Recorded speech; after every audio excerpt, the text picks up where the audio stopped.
Beaucoup de gens ont mis à profit le mois de confinement strict pour faire du nettoyage de fond, du rangement et donc du tri.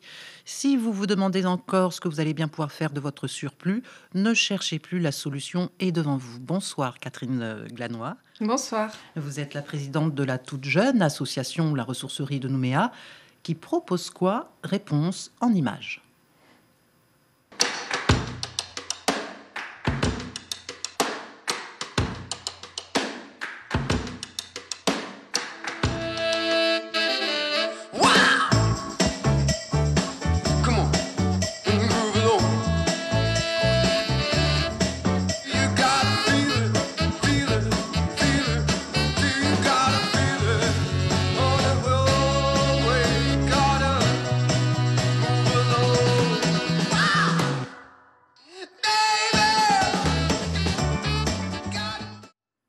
Donner une seconde vie aux objets, c'est là votre leitmotiv? Exactement, oui, c'est tout à fait ce que dit le teaser. On est là pour donner une seconde vie à ces objets, éviter qu'ils finissent en déchets. Et ce sont les bénévoles qui se chargent de donner cette seconde vie à tous ces objets? Oui, on est une association, donc aujourd'hui on fonctionne uniquement avec des bénévoles. On est une cinquantaine de bénévoles et on fait tous des tâches différentes. Il y en a qui font du tri, du linge, de la couture, du bricolage, de la réparation. En fait, on est comme une petite fourmilière et chacun fait sa petite tâche. Alors, ne plus jeter pour recycler, quel type de dons acceptez-vous alors? On prend tous les types de dons, on est dans de la déco, de tout type d'objets, des jouets, de l'électroménager, de la vaisselle, des petits meubles, du linge. Aussi, voilà, ouais. On prend aussi le linge. On a beaucoup de linge parce qu'on a tous beaucoup trop de linge, donc on est un peu submergé par le linge, mais on le prend. On évite juste les gros mobiliers, le gros électroménager qu'on n'arriverait pas à gérer aujourd'hui. Mais là, il y a d'autres structures qui le prennent sur Nouméa. Donc, on veut compléter ce qui existe, en fait. Ok, alors on rappelle que faire don d'objets, même en mauvais état, bien sûr, et cela n'exclut pas pour autant de les donner propres. Ouais, c'est la seule chose qu'on demande. Les gens qui font du tri chez eux, vous pouvez nous amener tout, même ce qui est cassé, même ce qui vous semble, vous savez pas trop si on peut l'utiliser ou pas. Nous, on en trouvera peut-être une utilité. Les chutes de matériaux et tout ça. Par contre, on demande juste que ce soit propre parce que après, sinon, on passe notre temps à nettoyer, puis on amène plein de cafards à la ressourcerie, donc c'est pas forcément sympa. Alors, deux options pour ces dons. Soit vous les revalorisez, ou soit vous les redistribuez à des associations? C'est ça. Une partie, on redistribue à des associations, à des foyers. On a une quinzaine d'associations partenaires. Et une partie, on revend dans notre petite boutique qui est aujourd'hui ouverte à Magenta.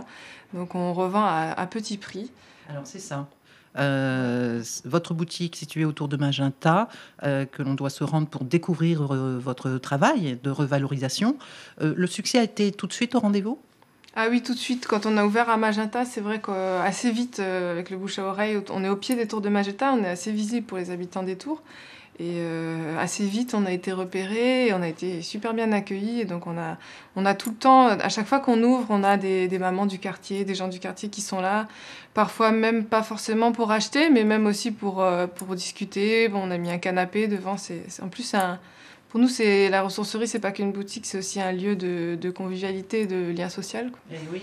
Alors, bien sûr, les articles proposés sont à des prix hyper accessibles à un maximum de gens. Ça, c'est tout l'intérêt d'une économie sociale et solidaire.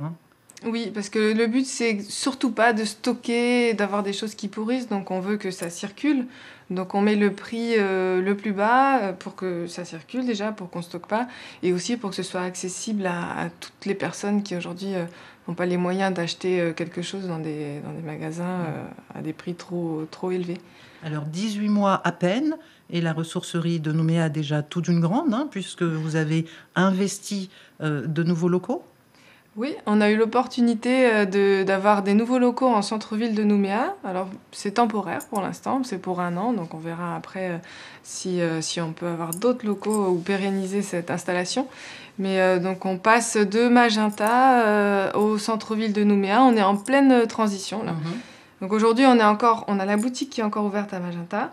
Et en parallèle, on accueille les dons au centre de Nouméa, à l'Alma, donc à l'ancien centre de tri de l'OPT, au 17 rue de l'Alma. Et l'idée, c'est de tout recentraliser là-bas, j'imagine? Voilà, c'est beaucoup plus pratique. Donc après, on a déjà déplacé tout notre stock, tout l'atelier, et on va ouvrir après une boutique à cet endroit-là. Quels sont vos besoins aujourd'hui?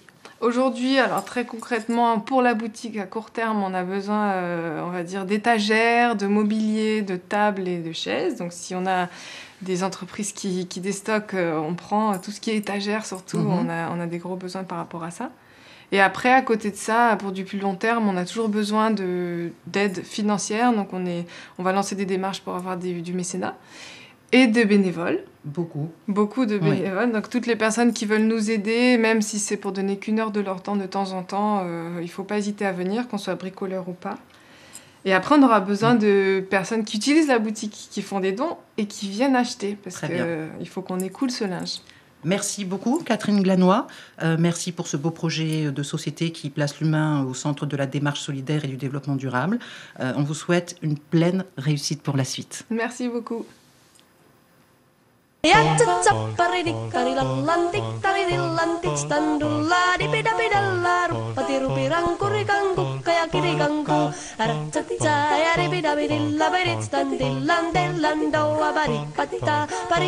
Retrouvez cette émission en replay sur votre site lapremière.nc.